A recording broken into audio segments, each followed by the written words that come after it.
Hello बच्चों, आज chemistry के इस वीडियो में थंबनेल आप देख के आए हुए हैं और आज मैं सॉल्यूशन का एनसीईआरटी क्वेश्चन डिस्कस करने के लिए जा रहा हूँ। पूरे क्लास 12 के केमिस्ट्री में सॉल्यूशन के जो क्वेश्चंस हमारे होते हैं इसको आपको बार बार प्रैक्टिस करने की ज़रूरत होती है। एक ऐसा नहीं है कि आप एक बार बना के अगर आप इसको छोड़ देते हैं तो हमेशा के लिए आपकी हो जाती है। मेरे मुताबिक आपको हर एक एग्ज़ाम के बिफोर, कोई टेस्ट के बिफोर आपको सॉल्यूशन के हर एक क्वेश्चन को एक बार रिवीजन करके देखना होगा। तो इसका एक वीडियो मैं आपको देता हूं आज, और इसका यूज आप किसी टेस्ट के बिफोर, कोई टर्मिनल एग्जाम के बिफोर, किसी पीरियडिक टेस्ट के बिफोर या एग्ज़ाम के बिफोर, प्री बोर्ड के बिफोर, बोर्ड के बिफोर आप कर सकते हैं। यानी कि आप बोर्ड एग्जाम में भी अगर आप जा रहे हैं तो एनसीईआरटी क्वेश्चन एक बार आपको देख के जाना होगा। और ख़ास करके सॉल्यूशन की क्वेश्चन की क्वालिटी क्या है, कुछ क्वेश्चन थोड़े ट्रैक से दाएँ बाएँ होते हैं। इसका मतलब कुछ रूल उसमें लगता है और वो आपको क्विक टाइम के लिए याद तो होता है, बट अगर आप लंबा टाइम छोड़ते हैं तो उस रूल को आप भूल जाते हैं। सो इस क्वेश्चन का प्रैक्टिस आपको करके जाना होता है। सॉल्यूशन में हमारे टोटल 41 एनसीईआरटी क्वेश्चन है। एक्सरसाइज में इंडेक्स का बात अभी मैं नहीं कर रहा हूँ, क्योंकि अगर मैं एक्सरसाइज का काम करता हूँ तो आप इंडेक्स में भी जाके काम कर सकते हैं। मोस्ट ऑफ देम फॉर्मूला हमारी वही लगती है। तो 41 क्वेश्चन में, टोटल क्वेश्चन में से 31 न्यूमेरिकल्स है। हमको लगता है 10 क्वेश्चन ही ऐसे होंगे जो कि थ्योरी से रिलेटेड है, बाकी क्वेश्चन इसके न्यूमेरिकल से हैं। इसके क्वेश्चन का कैलकुलेशन थोड़े स्ट्रॉन्ग होते हैं, बट ये क्वेश्चन मैं आपको दिखाता हूँ। अब इसके लिए मैं बुक के साथ हूँ और पेपर में कुछ कैलकुलेशन कर लिया हूँ, क्योंकि बोर्ड पर कैलकुलेशन करना, हम यहाँ पर अगर कैलकुलेशन करके न्यूमेरिकल बनाते हैं तो 30 क्वेश्चन बनाने में मुझको करीबन 5 घंटे लगने वाले हैं। और 5 घंटे के वीडियो आप देख नहीं सकते हैं, तो मैं सारा काम कर दूंगा, प्रोसेस कर दूंगा, फॉर्मूला पे पुट कर दूंगा, किस प्रोसेस से क्वेश्चन बना है वो कर रहा हूँ। सिर्फ कैलकुलेशन को मैं यहाँ से लिख दूंगा और आप कैलकुलेशन अपने मोबाइल से, कैलकुलेटर से या सेल्फ से या लॉग से आप कर लें तो आपकी वो रिजल्ट आपके आ जाएगा। मैं रिजल्ट भी लिखने वाला हूँ, सिर्फ कैलकुलेशन आपके भरोसे में छोड़ दूंगा कि कैलकुलेशन आप घर में कर लिए, रिजल्ट आपका आ जाएगा। तो एनसीईआरटी का जो हमारा क्वेश्चन नंबर 1 है, क्वेश्चन नंबर 1 बोल रहा है 2.1। इसके पहले वीडियो में आपको मैंने सॉलिड स्टेट का पूरा एनसीईआरटी क्वेश्चन का डिस्कस किया है। आप एक बार उसको देखकर अपना नोट्स कंप्लीट कर लें। लेकिन अब मैं आपको दिखाने वाला हूँ सॉल्यूशन का एनसीईआरटी वीडियो, जिसमें हमारा क्वेश्चन नंबर 2.1 का कहना है डिफाइन सॉल्यूशन। अभी तो सिंपल क्वेश्चन है कि बोला आपसे define solution how many type of solution are formed, write briefly with each type of exam. तो इसके लिए मैं आपको बोलने वाला हूँ हमारा चैनल का सॉल्यूशन चैप्टर का पार्ट 1 सॉल्यूशन का वीडियो मैंने आपको 5 पार्ट में डाला है। Part 1, part 2, part 3, part 4, part 5। इसमें पार्ट 1 में जो सॉल्यूशन पार्ट 1 का वीडियो आपका है, इसमें what is solution, type of solution, concentration of solution और कंसंट्रेशन निकालने के जो आपके प्रोसेस होते हैं, molarity, normality, ppm, mole fraction, mass percentage, volume percentage, इससे मैंने डिस्कस किया है। यहाँ से फार्मूला को आपको उठाना है, डिफिनेशन आपको समझना है। जैसे क्वेश्चन नंबर 1 बोला डिफाइन सॉल्यूशन, तो ये मैं आपको बोल देता हूँ, या पार्ट 1 के वीडियो से आप वहाँ से उठा सकते हैं। फिलहाल डिफिनेशन अभी आप सुन लीजिए। The homogeneous mixer of 2 or more component is called solution। एक बार और, the homogeneous mixture of 2 or more component is called solution, but they should not chemically react with each other। ठीक है। How many types of solution, तो there are 9 types of solution 9 type के होते हैं। ये आप वहाँ से जाके देख सकते हैं पार्ट 1 के वीडियो में, या तो एनसीईआरटी का आपका जो एनसीईआरटी टेक्स्ट बुक है इसका पेज नंबर 34, पेज नंबर 34 में भी एक चार्ट आपका बना हुआ है। Solid in solid, solid liquid, solid in gas, liquid in solid, liquid in liquid, liquid in gas, gas in solid, gas in liquid, gas in gas, सबका एक example आपका दिया हुआ है। तो आप यहाँ से उठा सकते हैं what is solution and how many types of solution, सबका एक एग्जांपल आपको देना है। Question number 2, give an example of solution in which solute is gas. मैंने सॉलिड सॉल्यूशन का एक एग्जाम्पल देना है, सॉलिड सॉल्यूशन का एग्जांपल देना है जिसमें सॉल्यूट आपका हो गैस। इसका मतलब gas in solid, gas in solid. तो गैस को सॉलिड में आप डालोगे तो गैस होना चाहिए सॉल्यूट और सॉलिड होना चाहिए सॉल्वेंट, यानी गैस को सॉलिड में डालोगे तो एग्जांपल आपको मिलेगा H2 in PD, hydrogen in palladium, hydrogen in palladium. ये एक टाइप का सॉल्यूट सॉल्यूशन का एग्जांपल हो गया, जिसमें सॉल्यूट हो गई गैस और सॉल्वेंट हो गई सॉलिड, प्लैडियम, H2 इन गैस। ठीक है। क्वेश्चन नंबर 2, क्वेश्चन नंबर 3 आपसे बोला है कि define term, mole fraction, molarity, mass percentage. फिर से बोलता हूँ, मेरा सॉल्यूशन का वीडियो नंबर 1 देखिए, आपको सबका डिफिनेशन, सबका फॉर्मूला फॉर्मेशन आपको वहाँ पे मिला है। अब जैसे मोलारिटी का स्टेटमेंट क्या है, तो मैं तो अभी बोल देता हूँ the number of mole of solute dissolve in per litre of solution is called molarity. अब मोलारिटी का स्टेटमेंट क्या है, तो the number of mole of solute dissolve in per KG of solvent is called molarity. अगला है आपका mole fraction काई से डिनोट करते हैं। Mole fraction of any component is defined as the it is the ratio of number of mole of that component to the number of mole of total component. एक बार धीरे बोलता हूँ, mole fraction of any component is defined as the it is the ratio of number of mole of that component to the number of mole of total component. फिर एक है mass percentage. Mass percentage जिस भी component का आपको मास percent निकालना है, it is the ratio of mass percent of it is the ratio of mass of that component to the mass of total component into 100 कर दिए, मास परसेंटेज आपकी निकल जाएगी। तो 3 क्वेश्चन तो थ्योरी के हो गए। अब 4 से मैं क्वेश्चन आपको दिखाता हूँ कि 4 से हमारी क्वेश्चन क्या बोल रही है। क्वेश्चन नंबर 4 आपका बोला है कि क्वेश्चन है कैलकुलेशन मेरे पास है, फॉर्मूला आपका मैं पुट करता हूँ। क्वेश्चन नंबर 4 का कहना है कि concentrated nitric acid use in laboratory work. और क्वेश्चन में को पढ़ के देखिए, क्वेश्चन नंबर 4 ये बोला है एक्वा सॉल्यूशन।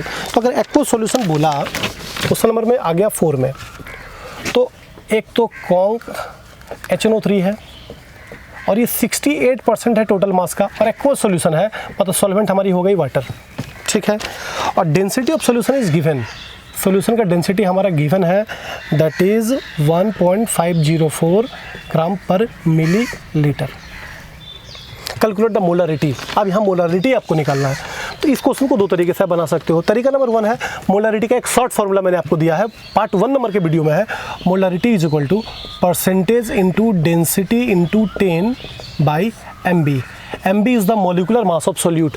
और यहाँ सोल्यूट हो गया नाइट्रिक एसिड और सॉल्वेंट हो गया हमारा वाटर। तो परसेंटेज कितना दिया हुआ है 68%, डेंसिटी ऑफ सोल्यूशन कितना 1.504 into 10 by molecular mass of solute. Nitric acid का मोलिकुलर मास निकालो, निकल जाएगा 63। आप निकाल के इसको देख सकते हैं। ऑक्सीजन का 16 या 48, अब प्लस नाइट्रोजन का 14 प्लस 1 निकाल दिए, 63 निकल जाएगी। अब अगर आप इसको कैलकुलेट करते हो तो ये कैलकुलेशन में आएगा 16.23 M, कैपिटल M, क्योंकि molarity denote by capital M, तो मोलरिटी का यूनिट भी होता है। तो एक तो मोलरिटी आप यहाँ से निकाल सकते हैं। बट एक दूसरा तरीका है जो कि आपका लीगल फार्मूला है, ये इलीगल नहीं है, ये भी आपका बुक ही बोलता है, बट इससे शॉर्ट तरीके से, इससे कोई कॉम्पिटिटिव एग्जाम में आप काफ़ी इजीली इसे काम कर सकते हैं, क्विक। बट एक फार्मूला जो है मोलरिटी का, जिसका यूज मैं बार बार क्वेश्चन में करने वाला हूँ, molarity is equal to WB/MB into 1000 by volume in millilitre. इस फार्मूला को आप याद कर लीजिए फिलहाल, क्योंकि शुरुआत के 10-15 क्वेश्चन में इसका यूज हुआ है। Molarity denote by capital M, WB weight of solute, MB molecular mass of solute into 1000 by volume in millilitre. अब अगर थोड़ा ये सोच लीजिए, अगर सोल्यूट है 68% तो सॉल्वेंट होगा 32%। अगर ये 68% है तो सॉल्वेंट होगा 32%। अगर टोटल सॉल्यूशन के मास को मैं मान लूँ 100 ग्राम, तो इसका वेट हो गया 68 ग्राम, इसका वेट हो गया 32 ग्राम। तो WB मेरे पास आ रही है 68 ग्राम बाई MB तो आप निकाले थे अभी 63 इंटू 1000 बाई वॉल्यूम हमको नहीं पता है। अब अगर क्वेश्चन में डेंसिटी हमको गिवन है तो मैं निकाल सकता हूँ वॉल्यूम। तो हम लोग सबको पता है density is equal to mass by volume. तो volume is equal to mass by density. तो पूरे सॉल्यूशन का मास आप कितना माने हो? तो अरे भाई पूरे सॉल्यूशन का मास माने हो 100 ग्राम, क्योंकि सोल्यूट है 68 ग्राम, वो है 32 ग्राम, तो पूरे सॉल्यूशन का मास हो गया 100 ग्राम।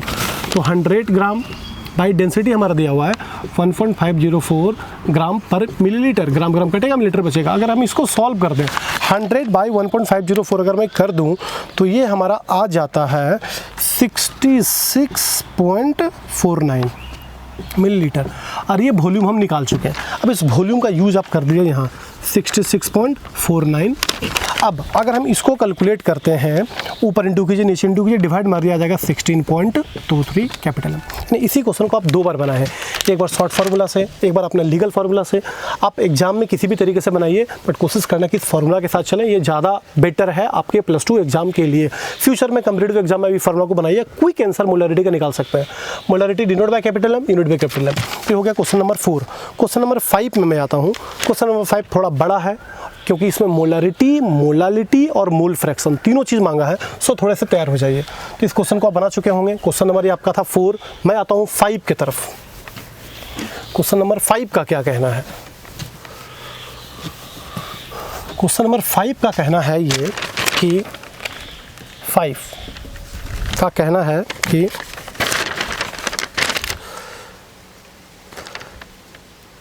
ग्लूकोज इन वाटर, एक ग्लूकोज का एक सॉल्यूशन है C6H12O6 इन वाटर है।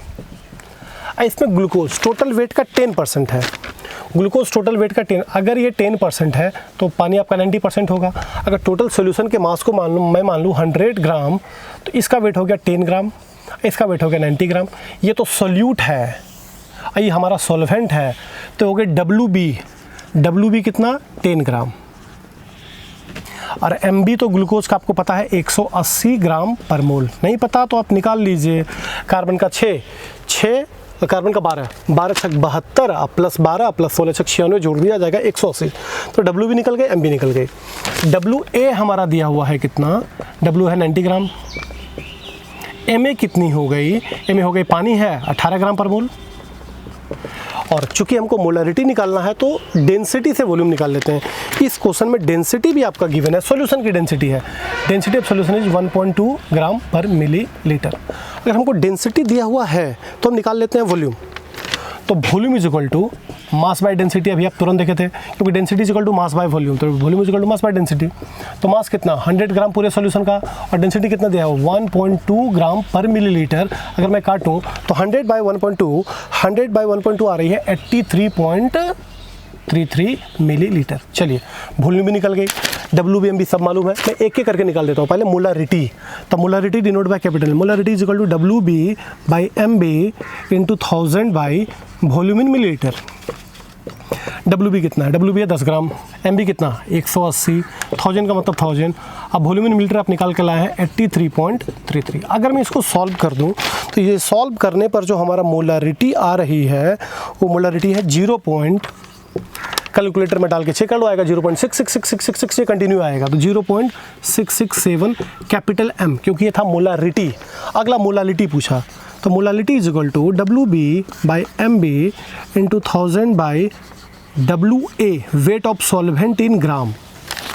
पहले वीडियो नंबर 1 देख के फॉर्मूला सब समझ लीजिए, तब क्वेश्चन आप बनाइए। मैं तो फॉर्मूला अप्लाई कर रहा हूँ। WB कितना 10 बाई MB कितना 180 into 1000 by wait of solvent कितना है 90। अब अगर कटता है तो आप इसको काट लीजिए, या तो आप देख लीजिए, मैं तो कैलकुलेशन किया हुआ हूँ। कैलकुलेशन करके हमारी जो आ रही है दिस इज 0.617। मैंने निकाला मोलालिटी डिनोट बाई छोटी m, यूनिट भी छोटी m होती है। लेकिन एक मेन चीज़ पूछ दिया, मोल फ्रैक्शन। तो मोल फ्रैक्शन डिनोटेड बाई काई, तो मोल फ्रैक्शन ऑफ सोल्यूट हो गया काई बी और मोल फ्रैक्शन ऑफ सॉल्वेंट हो गया काई ए। तो अगर मुझको काई बी निकालना है, बी का मतलब ग्लूकोज का निकालना है, तो number of mole of glucose by number of mole of total Na plus NB। B मतलब सोल्यूट है मेरा ग्लूकोज, ए मतलब सॉल्वेंट है पानी, तो NB की जगह पे लिख दीजिए WB बाई MB और Na की जगह पे WA बाई MA और NB की जगह पे WB बाई MB। अब थोड़ा सोच लो, WB का मतलब वेट ऑफ सोल्यूट है 10 by MB 180, WA weight of solvent जो कि है 90 और वेट ऑफ सॉल्वेंट का ये मोलिकुलर मास ऑफ सॉल्वेंट मतलब पानी का है हो गया आपका 18 प्लस WB है 10 और MB है 180। अगर आप इसको सॉल्व करते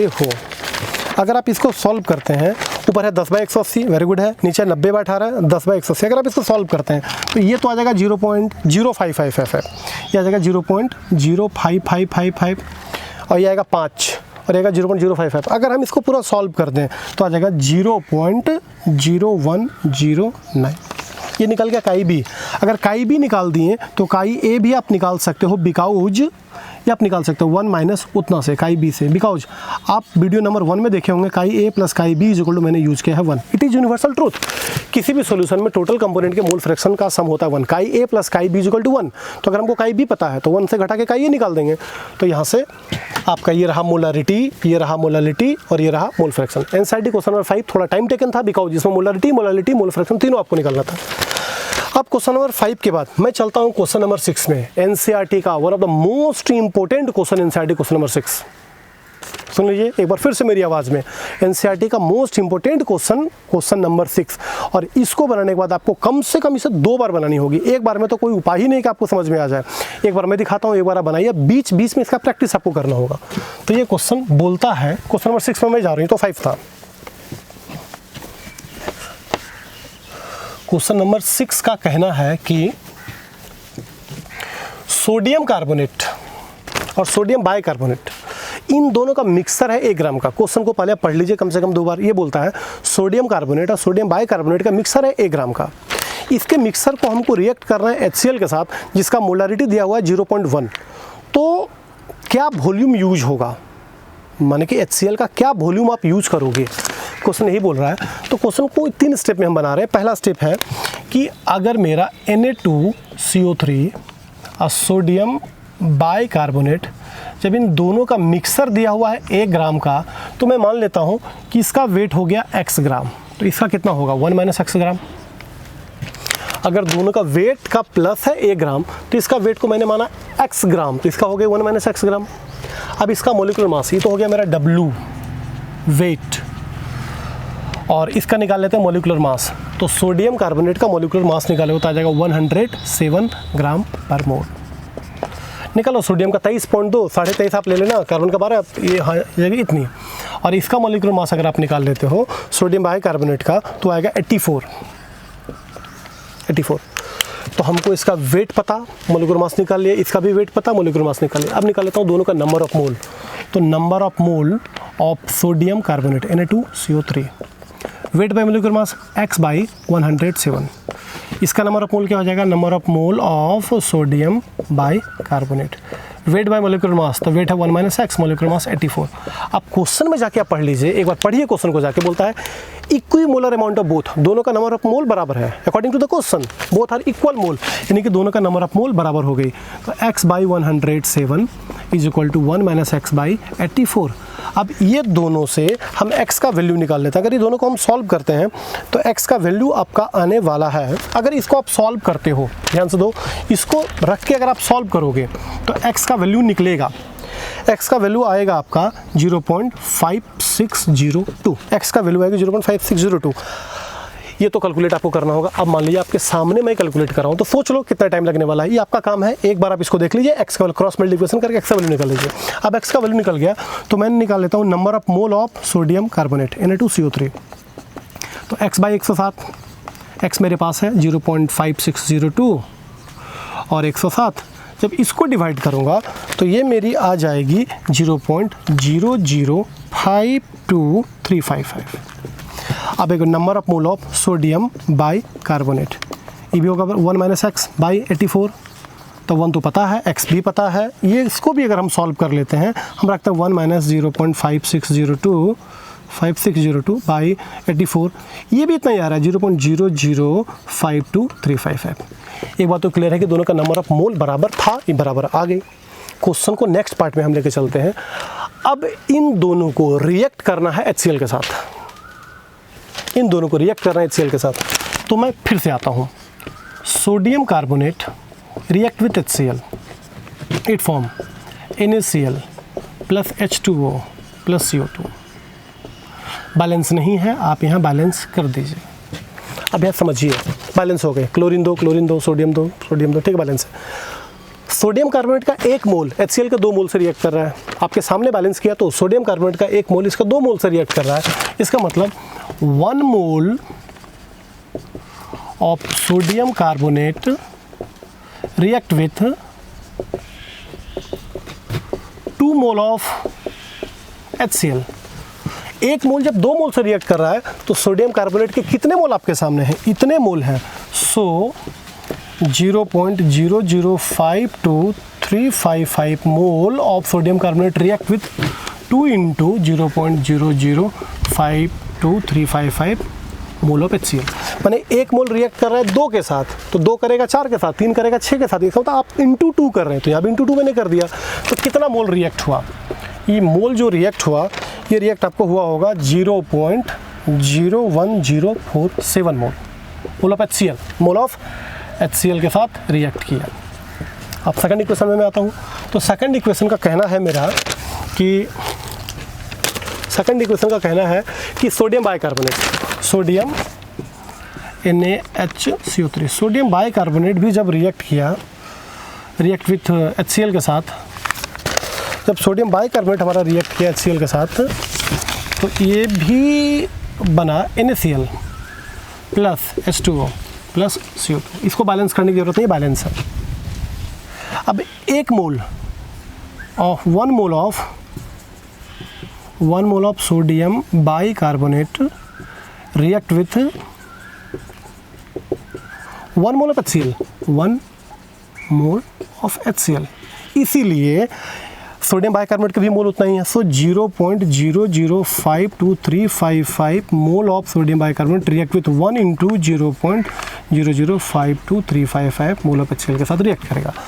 तो टोटल मोल रिएक्ट, कितना मोल टोटल रिएक्ट किया, इतना किया इसके साथ और इतना किया इसके साथ, तो यानी कि 0.01047 इसका आप प्लस 0.0052355 मोल टोटल रिएक्ट किया।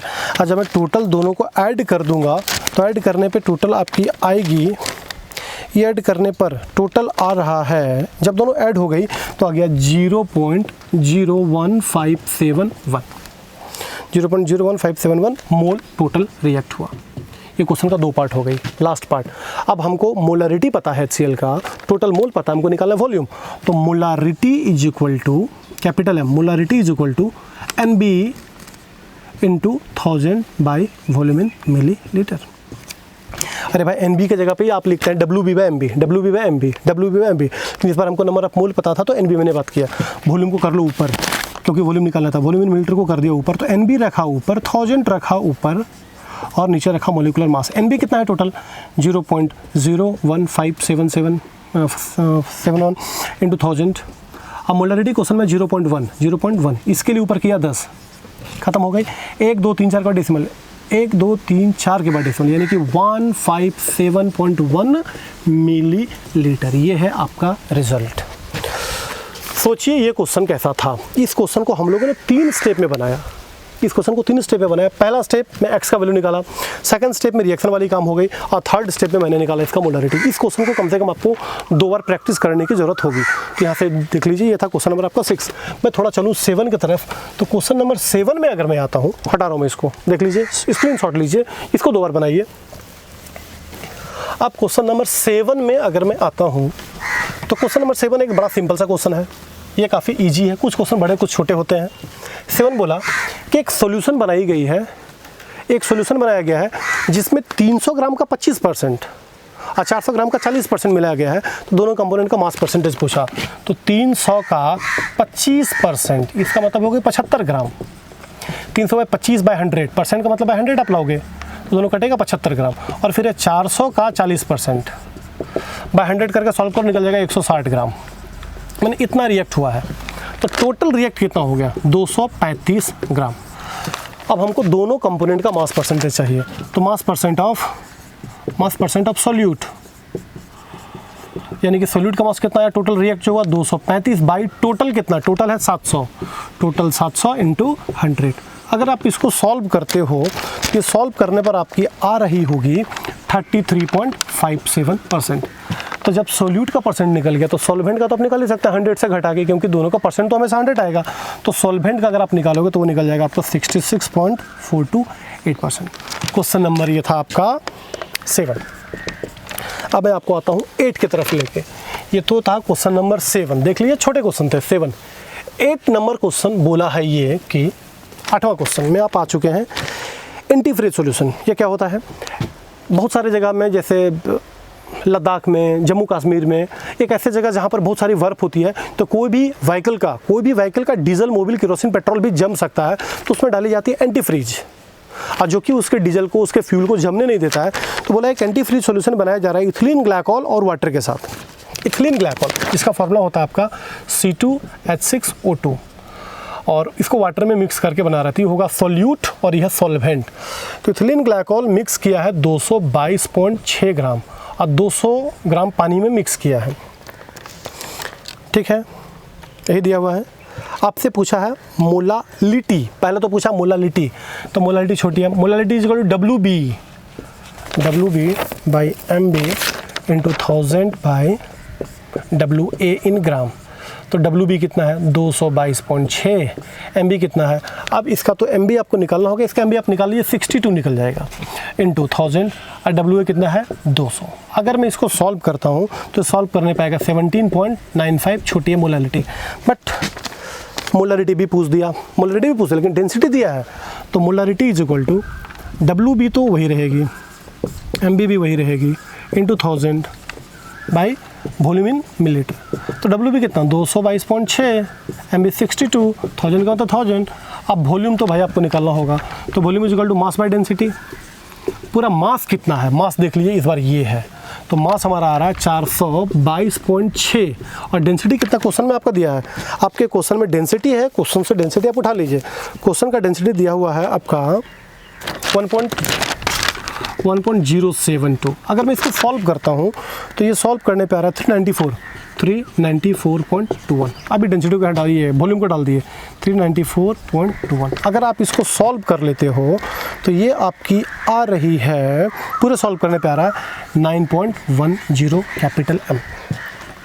ये तो था आपका क्वेश्चन नंबर 8। एक 9 क्वेश्चन में मैं आ रहा हूँ। क्वेश्चन नंबर 9 ये बोल रहा है कि जो पानी आप पीते हैं 100% प्योर तो नहीं होता, उसमें कुछ कंटिमिनेशन हो सकता है, कुछ दूषण हो सकता है। तो एक ड्रिंकिंग वाटर में कंटिमिनेशन है क्लोरोफॉर्म, CHCl3 क्लोरोफॉर्म का कंटिमिनेशन है और इसका अमाउंट है 15 ppm, माने 1 मिलियन में 15 पार्ट, 1 मिलियन में 15 पार्ट। तो पूछा इसका परसेंटेज क्या होगा, तो 15 ppm पार्ट्स पर मिलियन। अब परसेंटेज निकालने के लिए आपको करना होगा इंटू 100। परसेंट को हटाने के लिए डिवाइड 100 करते हो, अब परसेंट लगाने के लिए इंटू 100 करना होगा, तो ये 2 कटेगा तो आ जाएगा 15 इंटू 10 टू द पावर -4%।